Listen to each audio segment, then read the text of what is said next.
आप लोगों से मैं एक सवाल पूछता हूँ। एक ऐसी फिल्म इंडस्ट्री का नाम बताओ जो बदनाम है अपनी खराब एक्टिंग की वजह से, खराब कहानी की वजह से, खराब स्क्रिप्ट की वजह से और बहुत ही घटिया सेंस ऑफ ह्यूमर की वजह से। अगर कुछ एक मूवी को छोड़ दे तो आप तीनों की शक्ल मिलती है, जुड़वा हो? नहीं, हम तीनों तुड़वा है। और ठीक है, पहला जुड़वा थे फिर तड़के हैं। हाँ, बराबर बराबर। मतलब इतनी खराब पिक्चर देखने के बाद तो आम आदमी भी यही बोलता है। साला हिंदुस्तान में जब तक सलीमा है लोग चूती। अब इतने सारे गुण होने की वजह से बॉलीवुड की जो मैक्सिमम पिक्चर्स हैं वो पिट जाती हैं, कुछ एक अच्छा कलेक्शन भी कर लेती हैं। लेकिन आपके दिमाग में एक सवाल आता होगा कि अक्षय कुमार, सलमान खान, जानवी कपूर, इनकी जो मैक्सिमम पिक्चर पिटती है तो फिर भी इन्हें बैक टू बैक फिल्में मिल क्यों रही हैं? मतलब कमाई तो हो रही है ना। अब वो कमाई कैसे हो रही है? बता भाई भाई भाई मेरा भाई बता मेरा बता। आज की वीडियो में बॉलीवुड पैसा कैसे कमाता है मूवी फ्लॉप होने के बाद भी यही जानेंगे।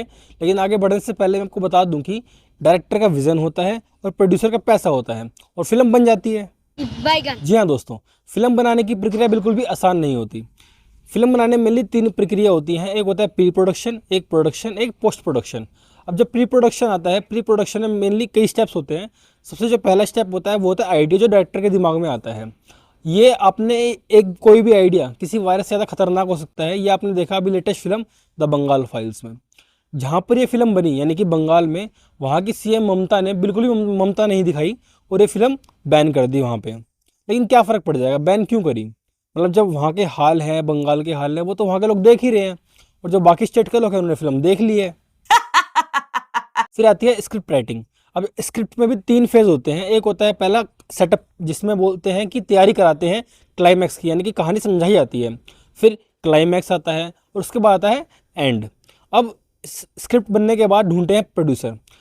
ज़्यादातर जो मूवीज़ होती हैं जो हाई बजट की होती हैं उनमें कोई एक आदमी, एक इंसान प्रोड्यूसर नहीं होता। वहाँ पे कंपनी होती है पूरी, जिसे बोलते हैं प्रोडक्शन हाउस।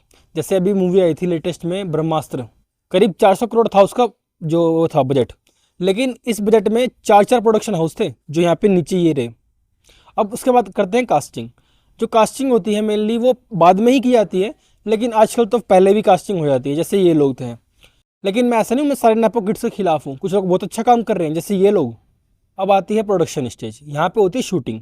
अब शूटिंग क्या होती है, कभी कभी चल जाती है महीनों भी, सालों भी। जैसे बाहुबली की शूटिंग हो गई, RRR की शूटिंग हो गई, है ना। और सही भी है, अगर मास्टरपीस बनाना है आपको तो टाइम देना पड़ेगा। अगर 40 दिनों में आप शूटिंग करने की सोच रहे हो तो पिक्चर तो पिटेगी ही। अब फिल्म बन चुकी है, अब आता है फेज पोस्ट प्रोडक्शन का। इसमें होती है एडिटिंग, VFX, बैकग्राउंड म्यूजिक हो गया, and last but not the least marketing. आजकल तो आपने देखा होगा जो सोशल मीडिया इन्फ्लुएंसर है उनसे ही मार्केटिंग करवाई जाती है। फिर करते हैं रिलीज मूवी को बॉक्स ऑफिस पे, यानी कि पब्लिक के सामने।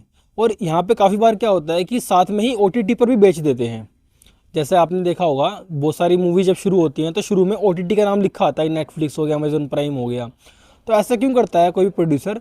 दरअसल वो अपना प्रॉफिट फिक्स करता है। जैसे मान लो कोई मूवी है, उसे पता नहीं कि मूवी पिटेगी या फ्लॉप, पिटेगी या हिट होगी, तो पहले ही बेच देगा OTT को। अब अगर मूवी चल गई तो नुकसान हो गया प्रोड्यूसर का, क्योंकि उन्होंने सस्ते में बेच दी। लेकिन अगर मूवी फ्लॉप हो गई तो फिर नुकसान हो जाएगा OTT वाले का। इस तरह से मूवी पहले ही खरीदी या बेची जाती है।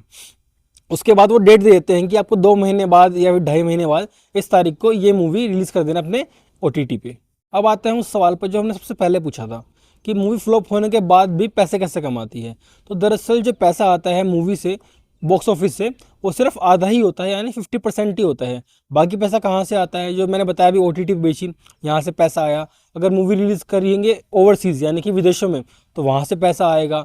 मूवी में जो गाने होते हैं, गाने बन जाते हैं, बाद में उन गानों के राइट्स बेचे जाते हैं। जैसे T सीरीज़ हो गया, सोनी पिक्चर्स हो गए, ये राइट्स खरीद लेती हैं और बहुत महंगे बिकते हैं गाने। इसके बाद मूवी में अगर आपने ऐड दिखाई है, सपोज कर कोका कोला पी रहा है कोई हीरोइन या हीरो, कोई सुपर बाइक चला रहा है, तो यहाँ से पैसा आ जाता है इन ऐड से, वगैरह वगैरह। और भी बहुत तरीके हैं पैसा कमाने के। इस तरह से मूवी फ्लॉप होने के बाद भी पैसा कमा लेती है अच्छा खासा, और इन एक्टर्स को पिक्चर मिल जाती है। तो कैसी लगी वीडियो आपको बताना कमेंट बॉक्स में। बाकी मिलते हैं नेक्स्ट वीडियो में, तब तक के लिए जय हिंद, जय भारत।